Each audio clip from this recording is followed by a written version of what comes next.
जय महाराष्ट्र मित्रांनो. तर मित्रांनो, आज आपण पाहणार आहोत सोलापूर जिल्हा परिषद निवडणुकीचा सर्वे. म्हणजेच मित्रांनो, येणाऱ्या 7 तारखेला जर सोलापूर जिल्हा परिषद निवडणूक झाली तर त्या निवडणुकीमध्ये कोणत्या पक्षाला किती जागा मिळणार आहेत आणि कोणत्या पक्षाची सत्ताही सोलापूर जिल्हा परिषदेवर येणार आहे हे आता आपण बघूया. तर मित्रांनो, पहिल्यांदा तर आपण हे बघूया की सोलापूर जिल्हा परिषदेवर एकूण सदस्यांची संख्या किती आहे.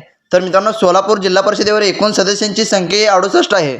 तर मित्रांनो, सोलापूर जिल्हा परिषदेवर जर 68 सदस्य असतील तर कोणत्याही पक्षाला किंवा कोणत्याही इतर जर सोलापूर जिल्हा परिषदेवर जर सत्ता मिळवायची असेल तर नेमके सदस्य किती लागणार आहेत ते आता आपण बघूया. तर मित्रांनो, कोणत्याही पक्षाला किंवा कोणत्याही इतर जर सोलापूर जिल्हा परिषदेवर जर सत्ता मिळवायची असेल तर 35 जिल्हा परिषद सदस्य निवडून येणं गरजेचं आहे.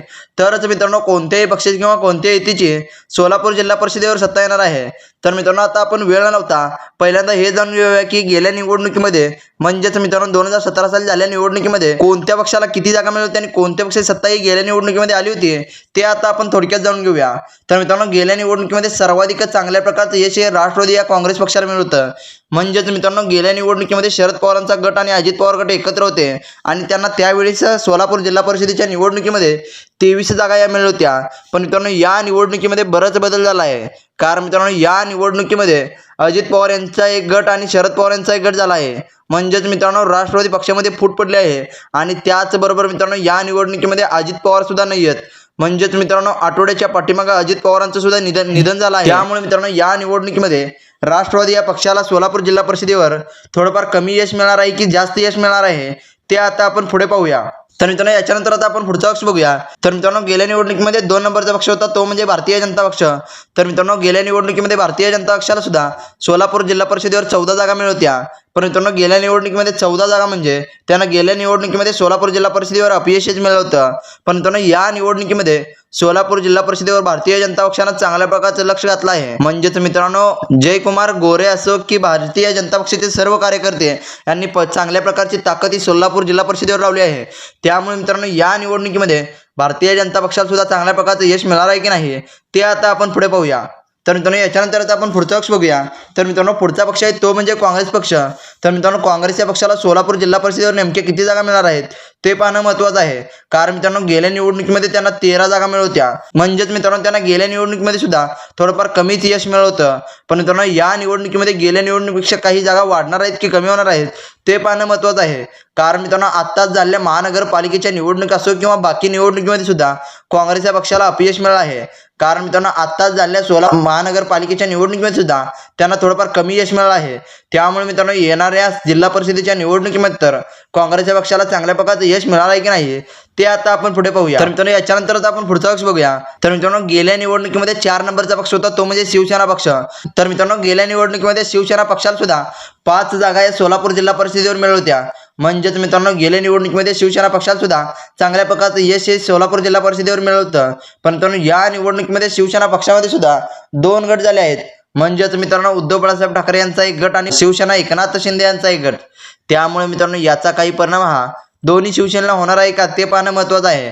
कारण मित्रांनो, या निवडणुकीमध्ये जर दोघांनी वेगवेगळे लढले तर म्हणजेच मित्रांनो, एकनाथ शिंदे आणि उद्धव ठाकरे जर वेगवेगळे झाले आहेतच, त्याचप्रमाणे या निवडणुकीमध्ये ते वेगवेगळे लढले तर नेमकं कोणत्या पक्षाला किती जागा मिळणार आहेत आणि कोणत्या पक्षाची सत्ता ही या निवडणुकीमध्ये येणार आहे ते आता आपण पुढे पाहूया. तर मित्रांनो, याच्यानंतर आता आपण पुढचा पक्ष बघूया. तर मित्रांनो, पुढचा पक्ष आहे तो म्हणजे लास्टचा पक्ष आहे आणि तो पक्ष आहे तो म्हणजे अपक्ष आणि स्थानिक आघाड्यांचा पक्ष. म्हणजेच मित्रांनो, सोलापूर जिल्ह्यातील काही अपक्ष उमेदवार आणि त्याचबरोबर मित्रांनो स्थानिक आघाडी उमेदवार गेल्या निवडणुकीमध्ये अपक्षांना आणि स्थानिक आघाडी उमेदवारांना 13 जागा या सोलापूर जिल्हा परिषदेवर मिळत होत्या. म्हणजेच मित्रांनो, गेल्या निवडणुकीमध्ये सोलापूर जिल्हा परिषदेवर स्थानिक आघाड्यांना आणि अपक्षांना सुद्धा चांगल्या प्रकारचे यश मिळत होतं. आता आपण वेळ लावता लगेच सर्वेला सुरुवात करूया. म्हणजेच मित्रांनो, येणाऱ्या 7 तारखेला जर सोलापूर जिल्हा परिषदेची निवडणूक झाली तर आणि त्या निवडणुकीमध्ये जर राष्ट्रवादी पक्षामध्ये 2 गट आणि त्याचबरोबर मित्रांनो शिवसेना पक्षामध्ये 2 गट झाल्यामुळे याचा काही परिणाम हा राष्ट्रवादी पक्षाला आणि त्याचबरोबर मित्रांनो शिवसेना पक्षाला होणार आहे का ते पाहणं महत्त्वाचं आहे. आणि त्याचबरोबर मित्रांनो, या दोन्ही पक्षामध्ये फूट पडल्यामुळे याचा फायदा हा भारतीय जनता पक्षाला आणि त्याचबरोबर मित्रांनो बाकी पक्षांना होणार आहे का ते सुद्धा पाहणं महत्त्वाचं आहे. कारण मित्रांनो, या निवडणुकीमध्ये भारतीय जनता पक्षानं सुद्धा चांगल्या प्रकारची ताकद ही सोलापूर जिल्हा परिषदेवर लावली आहे. कारण मित्रांनो, सोलापूर जिल्हा परिषदेवर जयकुमार गोरे असो किंवा बाकी सर्व नेत्यांनी चांगल्या प्रकारची ताकद लावली आहे. त्यामुळे मित्रांनो, या निवडणुकीमध्ये सोलापूर जिल्हा परिषदेवर नेमकं कोणाला किती जागा मिळणार आहेत आणि कोणाची सत्ता येणार आहे ते पाहणं आता अतिशय महत्त्वाचं आहे. तर मित्रांनो, आता आपण वेळ न लावता लगेचच सर्वेला सुरुवात करूया. तर मित्रांनो, पहिला पक्ष आहे तो म्हणजे अपक्ष आणि स्थानिक आघाड्या पक्ष. तर मित्रांनो, गेल्या निवडणुकीमध्ये अपक्षांना आणि स्थानिक आघाड्यांना 13 जागा मिळत होत्या. पण मित्रांनो, या निवडणुकीमध्ये त्यांना इतक्या जागा मिळू शकणार आहेत की नाही ते आता आपण पुढे पाहूया. तर मित्रांनो, येणाऱ्या 7 तारखेला जर सोलापूर जिल्हा परिषदेची निवडणूक झाली तर त्या निवडणुकीमध्ये अपक्षांना आणि स्थानिक आघाड्यांना 5 ते 7 जागा मिळताना आपल्याला पाहायला मिळत आहे. म्हणजेच मित्रांनो, या निवडणुकीमध्ये त्यांना थोडंफार कमी यश मिळताना आपल्याला पाहायला मिळत आहे. तर मित्रांनो, याच्यानंतर आता आपण पुढचा पक्ष बघूया. तर मित्रांनो, पुढचा पक्ष आहे तो म्हणजे उद्धव बाळासाहेब ठाकरे यांचा पक्ष. तर मित्रांनो, उद्धव बाळासाहेब ठाकरे यांच्या पक्षाला या निवडणुकीमध्ये नेमके किती जागा मिळणार आहेत ते पाहणं महत्त्वाचं आहे. कारण मित्रांनो, गेल्या निवडणुकीमध्ये उद्धव ठाकरे यांच्या पक्षासोबत एकनाथ शिंदे सुद्धा होते. म्हणजेच मित्रांनो, गेल्या निवडणुकीमध्ये शिवसेना पक्ष हा एकत्रच होता. पण मित्रांनो, या निवडणुकीमध्ये राजकारणामध्ये बरेच बदल झाले आहेत. कारण मित्रांनो, गेल्या 3-4 वर्षाच्या पाठीमागे एकनाथ शिंदे यांनी बंड करून ते भारतीय जनता पक्षामध्ये सामील झाले आणि त्याच्यानंतर ते सत्तेत सामील होऊन स्वतः मुख्यमंत्री सुद्धा झाले होते. आणि त्याचबरोबर मित्रांनो, या निवडणुकीमध्ये हे दोन्ही शिवसेना सुद्धा वेगवेगळे लढत आहेत. त्यामुळे मित्रांनो, या निवडणुकीमध्ये कोणत्या पक्षाला किती जागा मिळणार आहेत आणि कोणत्या पक्षाची सत्ता येणार आहे ते पाहणं महत्त्वाचं आहे. पण मित्रांनो, आता आपण पहिल्यांदा हे पाहूया की शिवसेना उद्धव बाळासाहेब ठाकरे यांच्या पक्षाला नेमके आता किती जागा मिळणार आहेत ते आता आपण पाहूया. तर मित्रांनो, येणाऱ्या 7 तारखेला जर सोलापूर जिल्हा परिषदेची निवडणूक झाली तर त्या निवडणुकीमध्ये शिवसेना उद्धव बाळासाहेब ठाकरे यांच्या पक्षाला 2 जागा मिळताना आपल्याला पाहायला मिळत आहे. म्हणजेच मित्रांनो, या निवडणुकीमध्ये त्यांना थोडंफार कमी यश मिळताना आपल्याला पाहायला मिळत आहे. कारण मित्रांनो, गेल्या निवडणुकीमध्ये 5 जागा मिळणारा पक्ष या निवडणुकीमध्ये 2 जागा म्हणजे त्यांना 2-3 जागा या कमीच मिळताना आपल्याला पाहायला मिळत आहे. तर मित्रांनो, याच्यानंतर आता आपण पुढचा पक्ष बघूया. तर मित्रांनो, पुढचा पक्ष आहे तो म्हणजे शिवसेना एकनाथ शिंदे यांचा पक्ष. तर मित्रांनो, एकनाथ शिंदे यांच्या पक्षाला सोलापूर जिल्हा परिषदेच्या निवडणुकीमध्ये नेमके किती जागा मिळणार आहेत ते पाहणं महत्त्वाचं आहे. कारण मित्रांनो, दोन्ही शिवसेनामध्ये फूट पडल्यामुळे त्यांना सुद्धा परिणाम होणार असं आपल्याला पाहायला मिळत आहे. पण मित्रांनो, त्यांनी चांगल्या प्रकारची ताकदही सोलापूर जिल्हा परिषदेवर लावलेली असल्याचं आपल्याला पाहायला मिळत आहे. कारण मित्रांनो, शहाजी पाटील यांनी तर चांगल्या प्रकारची ताकद ही सांगोला तालुक्यामध्ये लावली आहे. त्यामुळे मित्रांनो, त्यांना नेमके किती जागा मिळणार आहेत ते आता आपण बघूया. तर मित्रांनो, येणाऱ्या 7 तारखेला जर सोलापूर जिल्हा परिषदेची निवडणूक झाली तर त्या निवडणुकीमध्ये शिवसेना एकनाथ शिंदे यांच्या पक्षाला 3 ते 5 जागा मिळताना आपल्याला पाहायला मिळत आहे. म्हणजेच मित्रांनो, एकनाथ शिंदे यांच्या पक्षाला थोडंफार कमी यश मिळताना आपल्याला पाहायला मिळत आहे. तर मित्रांनो, याच्यानंतर आता आपण पुढचा पक्ष बघूया. तर मित्रांनो, पुढचा पक्ष आहे तो म्हणजे काँग्रेस पक्ष. तर मित्रांनो, काँग्रेस या पक्षाला सोलापूर जिल्हा परिषदेवर नेमके किती जागा मिळणार आहेत ते पाहणं महत्त्वाचं आहे. कारण मित्रांनो, या निवडणुकीमध्ये काँग्रेस या पक्षात सुद्धा चांगल्या प्रकारची ताकद सोलापूर जिल्हा परिषदेवर लावली होती. पण मित्रांनो, या निवडणुकीमध्ये नेमकं कोणत्या पक्षाला किती जागा मिळणार आहेत आणि त्याचबरोबर मित्रांनो, काँग्रेस या पक्षाला किती जागा मिळणार आहेत ते आता आपण बघूया. तर मित्रांनो, येणाऱ्या 7 तारखेला जर सोलापूर जिल्हा परिषदेची निवडणूक झाली तर त्या निवडणुकीमध्ये काँग्रेस या पक्षाला 8 ते 10 जागा मिळताना आपल्याला पाहायला मिळत आहे. म्हणजेच मित्रांनो, त्यांना या निवडणुकीमध्ये थोडंफार कमी यश मिळताना आपल्याला पाहायला मिळत आहे. कारण मित्रांनो, गेल्या निवडणुकीमध्ये 13 जागा मिळणारा पक्ष या निवडणुकीमध्ये 3 ते 5 जागा या कमी मिळताना आपल्याला पाहायला मिळत आहे. म्हणजेच मित्रांनो, त्यांना या निवडणुकीमध्ये अपयश मिळताना आपल्याला पाहायला मिळत आहे. तर मित्रांनो, याच्यानंतर आता आपण पुढचा पक्ष बघूया. तर मित्रांनो, पुढचा पक्ष आहे तो म्हणजे राष्ट्रवादी पक्ष. तर मित्रांनो, गेल्या निवडणुकीमध्ये सर्वाधिक चांगल्या प्रकारचं यश मिळणारा पक्ष. पण मित्रांनो, या निवडणुकीमध्ये नेमके त्यांना किती जागा मिळणार आहेत ते पाहणं महत्त्वाचं आहे. कारण मित्रांनो, या निवडणुकीच्या अगोदर बराच बदल झाला आहे. त्यामुळे मित्रांनो, ही निवडणूक ही अतिशय अतिटटीची होणार आहे.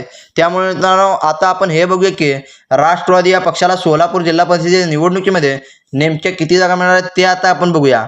तर मित्रांनो, येणाऱ्या 7 तारखेला जर सोलापूर जिल्हा परिषदेची निवडणूक झाली तर त्या निवडणुकीमध्ये जर दोन्ही राष्ट्रवादी एकत्र आले तर त्यांना सोलापूर जिल्हा परिषदेवर 16 ते 18 जागा मिळताना आपल्याला पाहायला मिळत आहे. म्हणजेच मित्रांनो, त्यांना थोडंफार कमी यश मिळताना आपल्याला पाहायला मिळत आहे. कारण मित्रांनो, गेल्या निवडणुकीमध्ये सर्वाधिक चांगल्या प्रकारचं यश मिळालं होतं. म्हणजेच मित्रांनो, त्यांना गेल्या निवडणुकीमध्ये 23 जागा या सोलापूर जिल्हा परिषदेवर मिळत होत्या. पण मित्रांनो, या निवडणुकीमध्ये 16 ते 18 जागा म्हणजे त्यांच्या 5 ते 7 जागा या कमी होताना आपल्याला पाहायला मिळत आहे. तर मित्रांनो, तुम्हाला काय वाटतंय, खरंच राष्ट्रवादी या पक्षाला इतकं कमी यश मिळेल का हे तुम्ही कमेंट करून सांगा. तर मित्रांनो, याच्यानंतर आता आपण पुढचा पक्ष बघूया. तर मित्रांनो, पुढचा पक्ष आहे तो म्हणजे भारतीय जनता पक्ष. तर मित्रांनो, भारतीय जनता पक्षाला सोलापूर जिल्हा परिषदेवर नेमके किती जागा मिळणार आहेत ते आता आपण पाहूया. तर मित्रांनो, येणाऱ्या 7 तारखेला जर सोलापूर जिल्हा परिषदेची निवडणूक झाली तर त्या निवडणुकीमध्ये भारतीय जनता पक्षाला 20 ते 35 जागा मिळताना आपल्याला पाहायला मिळत आहे. म्हणजेच मित्रांनो, सर्वाधिक चांगल्या प्रकारचं यश आहे भारतीय जनता पक्षाला सोलापूर जिल्हा परिषदेवर मिळताना आपल्याला पाहायला मिळत आहे. कारण मित्रांनो, या निवडणुकीमध्ये भारतीय जनता पक्षाला चांगल्या प्रकारची ताकद सुद्धा सोलापूर जिल्हा परिषदेवर लावली होती. त्यामुळे मित्रांनो, त्यांना चांगल्या प्रकारचं यश मिळेल असे आता तर आपल्याला पाहायला मिळत आहे. तर मित्रांनो, तुम्हाला काय वाटतंय, खरंच भारतीय जनता पक्षाला इतकं चांगल्या प्रकारचं यश मिळेल का? आणि त्याचबरोबर मित्रांनो राष्ट्रवादी असो किंवा बाकी सर्व पक्ष त्यांना इतकं कमी यश मिळेल का? हे तुम्ही कमेंट करून सांगा. मित्रांनो तुम्हाला जर आपला व्हिडिओ आवडला असेल नक्कीच लाईक करा आणि त्याचबरोबर कमेंट करा आणि त्याचबरोबर मित्रांनो सबस्क्राईब करायला विसरू नका. कारण मित्रांनो अशाच प्रकारचे नवनवीन व्हिडिओ आपल्या चॅनलवर येत असतात. त्यामुळे मित्रांनो आपल्या चॅनलला सबस्क्राईब करायला विसरू नका. धन्यवाद मित्रांनो. जय हिंद जय महाराष्ट्र.